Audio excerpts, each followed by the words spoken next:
វីដេអូនេះខ្ញុំផ្សាយជូនដល់លោកពូអ្នកមីងចា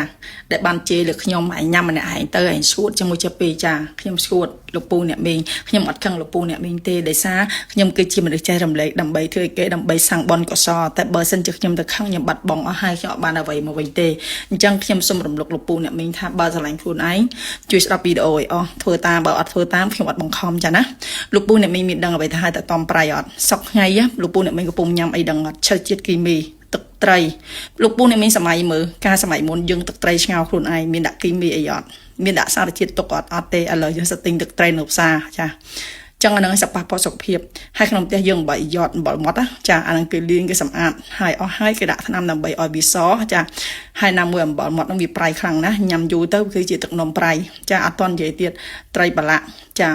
ត្រីប្រឡាក់យើងទិញមកយើងប្រឡាក់ខ្លួនឯងនៅផ្ទះយើងប្រើអំបិលក្រំអំបិលគ្រួសយើងកូរមួយទឹកយើងបាក់លេមយើងញ៉ាំចាយើងទៅទិញរបស់គេនៅផ្សារអត់តន់និយាយគេរឿងគេដាក់មេចាគេដាក់មេស្ករចូលទៅក្នុងហ្នឹងអត់តន់និយាយរឿងយើងញ៉ាំរងថ្ងៃនេះត្រីប្រឡាក់ត្រីផ្អកប្រហាំម៉ាំប្រហុកចា